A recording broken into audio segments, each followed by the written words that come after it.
প্রিয় নবী হাদিসে বলেছেন, এই দুইটি চিহ্ন যার শরীরে থাকবে তার জন্য জাহান্নাম হারাম হয়ে যাবে। শুধু তাই নয়, দুইটি তরল পদার্থ আছে যা যেই বান্দার শরীরে থাকবে সে কখনোই জাহান্নামে যাবে না, আল্লাহ তার কোনো হিসাব নিবে না, তাকে বিনা হিসাবে জান্নাতে পাঠানো হবে। আজকে আপনাদের জানাবো দুইটি চিহ্ন সম্পর্কে ও দুইটি তরল পদার্থ সম্পর্কে, যা আপনার শরীরে থাকলে বুঝতে হবে আল্লাহ আপনাকে অনেক ভালোবাসেন এবং আপনার জন্য পরকালে জান্নাত ওয়াজিব হয়ে যাবে এবং জাহান্নাম হারাম হয়ে যাবে। প্রিয় দর্শক, আমরা শেষ নবীর উম্মত। প্রিয় নবী আমাদের রেখে কখনোই জান্নাতে প্রবেশ করবে না। হযরত মুহাম্মদ সাল্লাল্লাহু আলাইহি ওয়াসাল্লাম বলেছেন, আমার একটা উম্মত যতক্ষণ জাহান্নামে থাকবে আমি ততক্ষণ জান্নাতে প্রবেশ করব না। সুবহানাল্লাহ।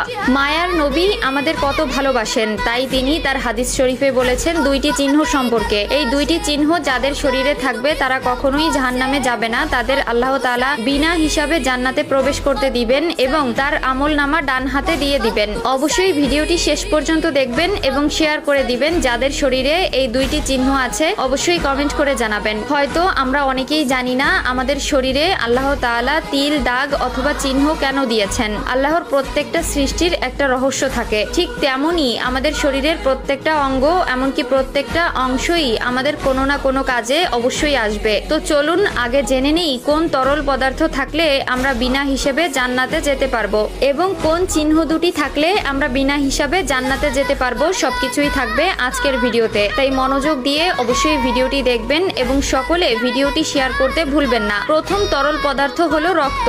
যে ব্যক্তি আল্লাহ তাআলার দ্বীনের জন্য রক্ত দিয়েছে সে কখনোই জাহান্নামে যাবে না। দুনিয়ার জন্য রক্ত নয়, আল্লাহর দ্বীনের জন্য, ইসলামের জন্য জিহাদ করতে গিয়ে যে ব্যক্তি শহীদ হয়েছেন অথবা যে ব্যক্তির শরীর থেকে রক্ত বের হয়েছে তার জন্য জান্নাত ওয়াজিব হয়ে যাবে। 2 নাম্বার তরল পদার্থ হলো চোখের পানি। যে ব্যক্তি আল্লাহর ভয়ে একা একা কান্না করে সে চোখের পানি মাটিতে পড়ার আগে আল্লাহ তার সমস্ত গুনাহ মাফ করে দিবেন। সুবহানাল্লাহ। আল্লাহ তার বান্দার চোখের পানিকে অনেক ভালোবাসেন এবং বলেছেন, আমার যেই বান্দা আমার ভয়ে এবং আমার আযাবের ভয়ে চোখ থেকে অশ্রু পড়বে তার চোখের পানি মাটিতে পড়ার আগে আমি তার সকল গুনাহ খাতা মাফ করে দিব। আমরা সকলেই জানি দুনিয়াটা একটি পরীক্ষা মাত্র। এই দুনিয়ার সুখ চিরস্থায়ী নয়, এমনকি দুঃখ চিরস্থায়ী নয়। আমাদের জীবন কিছু সময়ের জন্য এই দুনিয়ায় সীমাবদ্ধ থাকবে। আমাদের চলে যেতে হবে আল্লাহর কাছে এবং হিসাব দিতে হবে এই দুনিয়ার সকল কর্মগুলোর। কোনো ব্যক্তি যদি তার পাপের কথা মনে করে আল্লাহর দরবারে কান্না করে আল্লাহ তাকে ক্ষমা করে দিবেন। আল্লাহ হলেন রহিম, রহমান, পরম করুণাময়।